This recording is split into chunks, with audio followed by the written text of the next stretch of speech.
취재 도중 한 조현병 환자가 우리에게 도움을 요청해 왔습니다. 지난 2년 동안 매일같이 두려움에 떨었다는 이미현 씨.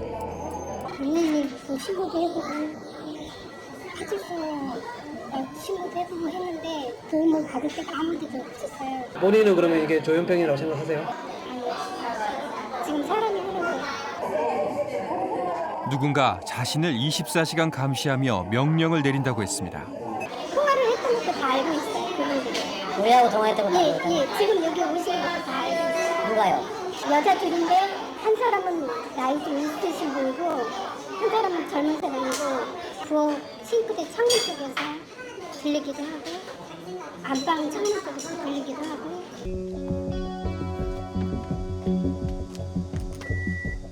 우리는 이 씨의 요청으로 도감청 탐지 전문가와 함께 그녀를 다시 만났습니다.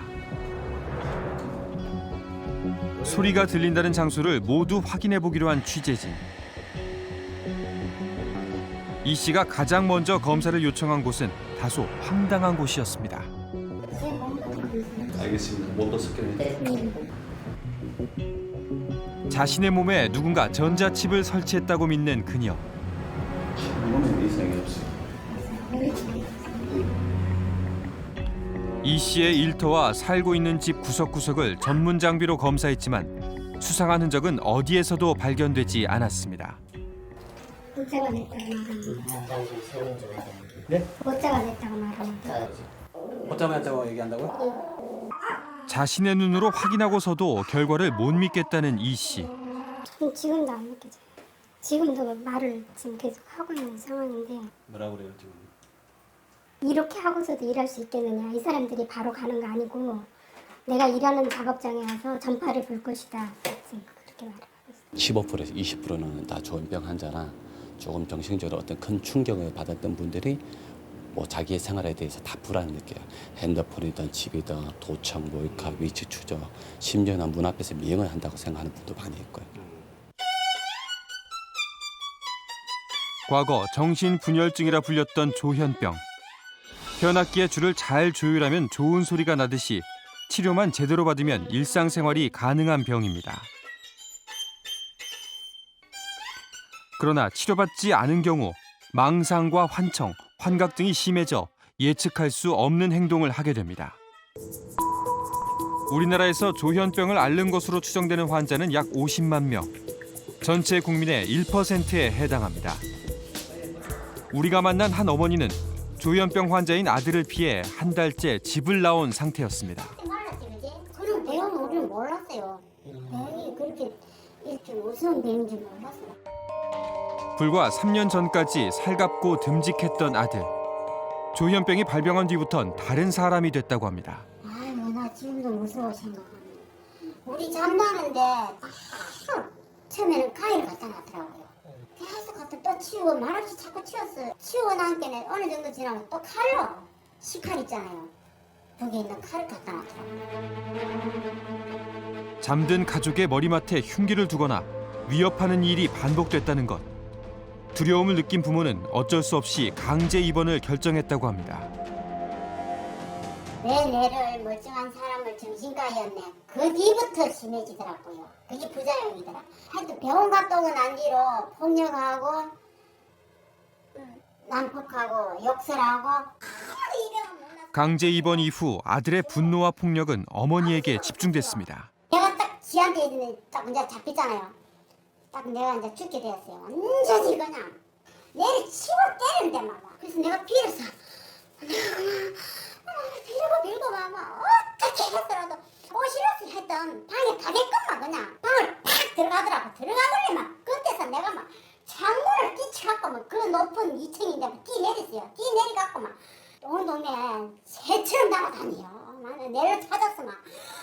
차 밑에 그 본네트 밑에 기들어갔어요 내가요. 경찰에 도움을 요청해 출동하는 일도 허다했다고 합니다. 작년 11월부터 해서 한 12번 정도 신고가 됐어요. 그러니까 이게 신고가 이제 뭐 엄마가 신고한 것도 있고 아빠가 신고한 것도 있고. 잦은 소란으로 조용할 날이 없었던 박씨네 가족. 이웃들의 불만도 컸습니다. 실례합니다. 부모님하고 그 걔는 항상 싸웠어요. 항상 싸웠어요. 그리고 어떻게 못돼 먹었는지 지 아버지한테 아주 쌍욕을 해요. 엄마가 계속 뭐라고 얘기를 하거든. 그러면 안 된다 뭐 그런 식으로 자꾸 얘기를 하면 아들놈을 또 발끈해가지고 소리 지르고. 우리 집사람한테도 뭐 아줌마 왜 우리 집이 우리 집에 가서 도둑질해 갔죠 뭐 그러면서 막 어디 가면 맞아 죽을 일이죠. 그 정신 나갔으니까 가만히 놔두지.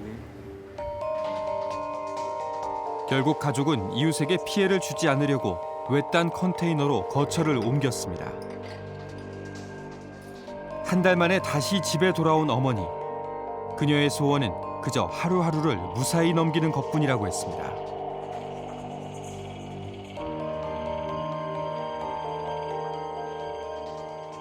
여보, 이거는 하늘도 못 고치고 땅도 못 고치고 어사도 못 고치는데 그러니까 엄마 순해지거라 우리가 안 건들고 그냥 놔두고 어디 가서 일을 하고 있으면 이 전화기가 빽 하고 울리면 여기부터 툭 내려앉는 거예요. 여기부터. 혹시나 무슨 일이 있었나. 그렇죠. 이 가슴이 철렁하는 거예요. 우리는 아들의 하루를 지켜봤습니다. 특별히 하는 일 없이 홀로 동네를 배회하는 아들. 다행히 사람들과의 마찰은 크게 없어 보입니다. 그러나 지난 4월부터 처방받은 약을 먹지 않고 있어 언제 어떻게 돌변할지 예측하기 어려운 상황. 우리는 부모를 대신해 아들에게 병원 진료를 받는 것은 어떨지 조심스럽게 권유해봤습니다. 아들은 자신의 병을 어떻게 인식하고 있을까? 병원 가고 싶은 건 안 가고 싶으면 제 마음이죠. 아파야 가는 거죠. 근데 가야 되니 잘 모르겠는데. 본인은 전혀 문제가 없다고 생각하세요? 저요? 저 문제 있나요? 저 문제. 다른 병과 달리 조현병은 아플수록 병에 대한 인식이 사라집니다. 치료를 거부하는 아들을 위해 부부가 택할 수 있는 방법은 많지 않습니다. 최종 목적지는 시골 산으로 시골로 가려고. 결국 또 한 번의 이사를 준비하는 부부. 아들을 데리고 아무도 없는 외딴 곳에 숨어 살기로 결심한 겁니다. 그래 마지막 결정을 이렇게 내린 거예요. 뭐냐면 난 배 두지 말자. 진짜 우리도 앉자. 우리 셋이 중에서 하나 죽고 하나 죽으면 끝이잖아. 세상으로부터 고립된 채 살아가는 수많은 조현병 가족들. 때론 돌이킬 수 없는 비극으로 이어지기도 합니다. 지난 7월 8일 이곳에서 60대 여성이 죽은 지 이틀 만에 발견됐습니다. 조현병 환자인 큰아들과 단둘이 생활했던 어머니. 경찰 조사에 따르면 정신병원 입원을 권유한 어머니를 아들이 목 졸라 살해했다고 합니다. 시신을 발견한 사람은 어머니가 연락이 되지 않자 걱정돼 찾아온 둘째 아들이었습니다. 충격 심하다고 막 그러죠. 막내한테 충격이 심하다. 오는 거 보고 난리 났다고. 제 손으로 어머니를 죽인 큰아들의 경우는 어땠을까? 나중에 후회를 많이 했다고 정신 차리는 걸 후회 많이 했다고 울고 했더라고요. 나중에 알고 순간을 휙 돌아가죠. 통계에 따르면 가족 살해의 30%가 정신질환으로 인해 발생하고 있습니다. 정신질환이 가족의 삶을 얼마나 망가뜨리는지 여실히 보여줍니다. 나는 병원에 가기 싫은데 가족들은 병원밖에 없으니 병원에 집어넣으려고 그러고 그것 자체가 갈등의 원인이 되기도 하고 그걸로 인해서 가족 간의 위험성이 커질 수도 있는 거거든요. 정신적 장애의 범주에 속하는 치매, 발달장애, 정신장애 이쪽은 국가가 좀 같이 관리를 해주지 않으면 사회적으로 풀기 어렵습니다. 최근 잇따른 조현병 범죄에 정부가 대책을 발표했습니다. 바로 중증 정신질환자를 정신건강복지센터에 자동 등록시켜 사례 관리를 강화하겠다는 것. 정신건강복지센터는 지역 주민의 정신건강 증진 서비스를 제공하는 곳입니다. 그런데 전국 대부분의 센터가 이미 제 역할을 할 수 없을 정도로 과부하가 걸린 상태라고 합니다. 부족한 예산과 인력으로 너무 많은 사업을 담당하고 있기 때문입니다. 저희가 만성정신장애인 조현병이라든가 우울증, 조울병, 또 이제 알코올 중독 사업, 자살 예방 사업, 아동 청소년 사업, 한 사람이 하는 역할들이 굉장히 많거든요. 사례 관리만 하는 게 아니고 매달려서 하는 게 아니기 때문에. 내가 운전할게, 그럼. 안성시 정신건강복지센터에 등록된 사례관리 대상자는 316명. 직원 1명이 100명이 넘는 인원을 담당하고 있습니다. 뿐만 아니라 정신장애인과 관련한 모든 민원도 센터에서 담당해야 합니다. 저기 버스 정류장 잠자는 거요. 잠자는 거 사진만 찍어오라는데 요즘엔 또 안성가서 사진 여기서 앉아요. 노숙을 하신다는 이 노숙 막 지금 그거 해고 다니는 거야. 그리고 옷을 생전 안 빨아. 등록된 사례관리 대상자에게도 할 수 있는 일은 많지 않습니다. 산속 생활을 고집하고 있는 한 조현병 환자. 집을 마련해주겠다는 센터의 제안을 거부한 채 비위생적이고 위험한 환경에서 생활하고 있습니다. 지난 겨울에 이어 올 여름도 이곳에서 보내고 있습니다. 더 큰 문제는 자신의 병에 대한 인식이 없어 호전될 가능성도 적다는 겁니다. 그냥 알고 지내자고 그냥 찾아오시는 분들이에요. 제가 무슨 센터? 예, 센터 관찰당하고 그러는 저기가 아니에요. 무슨 정신 이거 환자가 아니라. 간혹 안 드실 때가 한 일주일 정도 안 먹을 때 눈빛이 달라지는 게 있어요. 아, 예. 일주일 동안 안 드시고. 안 드실 때 눈빛이 틀려요. 그러면 저도 무서워요. 어떤 약을 드시게 해야 되는데 그러면 그때는 어떻게 해요? 그때는 어쩔 수 없어요. 강요할 수가 없거든요. 본인이 거부하기 때문에 이제 제가 입원시킬 수 있는 것도 아니고요. 네. 센터에서 할 수 있는 것은 가끔씩 방문해 생존을 확인하는 정도에 그칩니다. 이런 상황에서 사례 관리자를 늘리겠다는 정부의 발표가 과연 효과를 거둘 수 있을까? 엄청난 인원이 등록이 되어야 될 텐데 그 감당할 수 있는 인원이 충분히 충원이 되는가라는 부분은 분명히 의문이 있고요. 결국 이렇게 법제를 이런 식으로 만들어서 그 책임을 일선 담당하는 우리 선생님, 그 사회복지 또는 이런 정신건강 복지에 담당을 하고 계시는 선생님들에게 그 공을 떠넘기는 게 아닌가 이런 생각이 듭니다.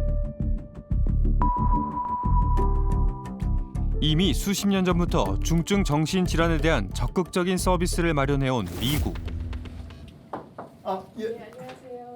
애리조나 주립대 오현성 교수. 그는 현재 국가인권위원회의 의뢰로 국내외 정신보건 시스템을 연구하고 있습니다. 조현병 환자에 대한 두려움은 이 미국 사회에도 똑같이 있는 것 같아요. 제가 살아보니까. 그런데 여기는 대한민국과 비교했을 때 상대적으로 조현병을 가짐에도 불구하고 지역사회에서 살고 계신 분들이 많아요. 왜냐하면 지역사회에서 약 먹고 잘 사시니까. 지역사회에서 복약관리가 잘 안 될 경우에 그런 상황에 대처하는 위기 개입 시스템이나 이런 것들이 잘 돼 있으니까. 특히 정신재활센터의 역할이 큽니다. 30년 전 설립된 스타센터. 해마다 3,000명에 가까운 정신장애인이 이곳을 이용하고 있습니다. 고립된 채 살아가던 정신장애인들이 이곳에서 다양한 프로그램을 무료로 이용하며 사회 적응 훈련을 하고 있습니다.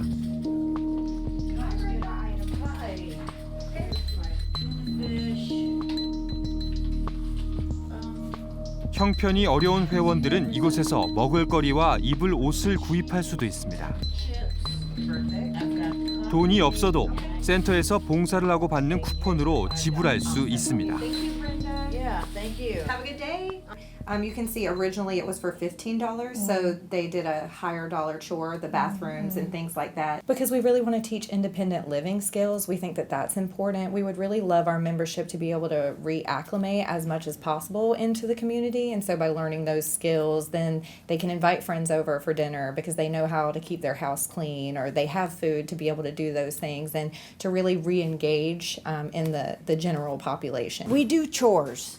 We do like mopping of the floors, doing the tables in the dining room, doing the bathroom, like mopping, cleaning the mirror, cleaning the sinks, and doing the windows, the back windows, the front windows, the doors, like when you open the doors and stuff, there's fingerprints all over the place.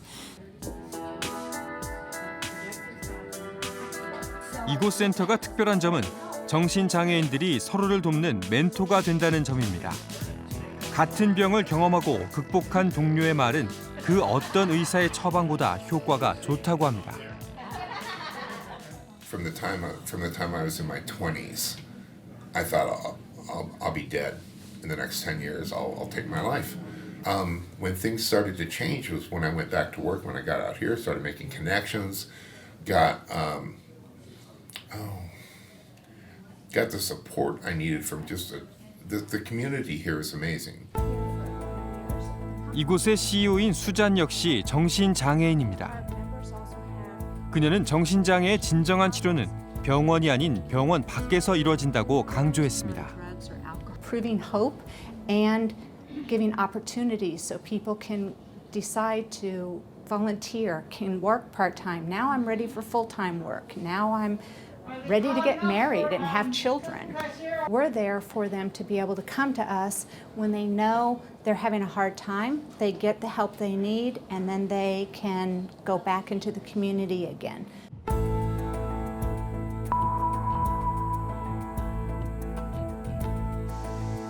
우리나라에도 스타센터와 같은 시설이 있습니다. 30년째 조현병을 앓고 있는 59세 황진훈 씨.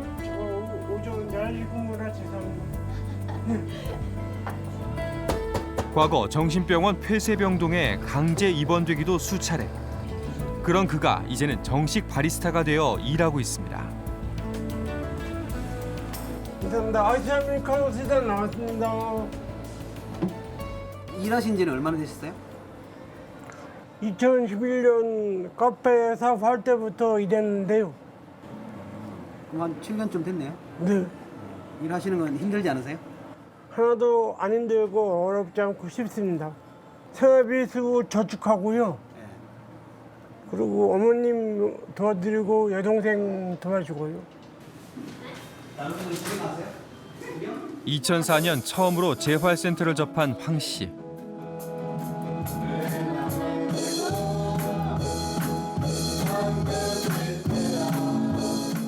센터에서 밴드 활동, 인문학 수업 등 다양한 프로그램을 배우며 사회성을 기르고 있습니다. 그런 황 씨의 변화가 가장 놀라운 이는 바로 어머니입니다. 가장 달라진 거는 병을 인정하는 거죠. 그러니까 약을 먹는 거죠. 근데 그 인정 안 하는 사람 약을 안 먹어요. 사람을 두려워하지 않죠. 우리 정신장애의 특징이 사람 두려워하는 거예요. 만나는 거 싫어하고 말하는 거 싫어하고 귀찮아해요. 그거가 달라진 거예요.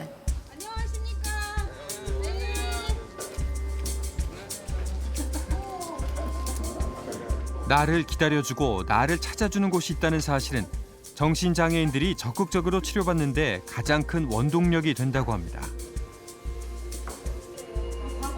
동료들과 함께 일상을 나누면서 이제는 가족의 도움이 없이도 스스로 자신의 병을 조율할 수 있다는 회원들. 조현병이요. 아, 조현병이세요? 저는 조울증이에요. 조현병 중에 제 병명이 편집성 조현병이에요. 제가 먹는 약 날짜에 이렇게 맞춰서 담당 주치의가 있거든요. 병원 가서 이제 약을 타가지고 먹고 또 다 먹으면 또 외래 가서 또 타갖고 오고 면담하고 그래요. 스스로? 네, 여기 있는 사람들 다 그렇게 해요. 정식 취업자. 대부분 조현병 환자인 120명의 회원 중 절반 이상이 취업에 성공해 사회의 일원으로 살아가고 있습니다. 이것이 가능한 이유는 무엇일까? 취업하신 분들하고 따로 사회적 기업. 네, 일하시는. 저희들이 계시다가 좀 컨디션이 안 좋잖아요. 그럼 또 다시 이렇게 좀 잠깐 좀 입원이라면 저희는 쉬러 갈까 이렇게 얘기하거든요. 좀 쉬었다가 오지 하고 또 쉬었다가 또 나오고. 그러니까 입원 기간이 짧죠. 일주일을 넘지 않죠. 더불어 사는 법을 알려주는 정신재활시설. 하지만 전국 226개 시군구 중 시설이 아예 없는 곳은 절반에 가깝습니다. 이게 심각한 거죠. 그러니까 그 지역에 있으신 분들은 뭐 재활시설이 있는지 재활시설이 뭔지 알지도 못하시는 거죠. 이미 있는 곳을 없애는 곳들도 있습니다. 예산을 안 준다고. 재활시설을. 네. 그러니까 문제가 정말 심각한 거죠. 그러니까 지자체가 예산을 줄이는데 가장 반발을 덜 할 것 같은 사람들. 그게 정신질환자 그룹이거든요. 정신장애인을 병원에서 사회로 내보내겠다는 정부. 그것이 공연불이 되지 않기 위해선 적극적인 지원이 시급합니다. 강제 입원이 어려워졌음에도 불구하고 지금 많은 중증 정신질환 환자들이 지역사회에 안 나오세요. 이분들은 왜 안 나오냐? 나가봤자 자기들이 살 수 없는 걸 알아요. 이분들이 살려면 서비스가 있어야 되는데 결국은 가족들이 다 부담을 가지다가 지쳐서 싸우고 가족들에게 외면당해서 다시 병원으로 가야 되거든요.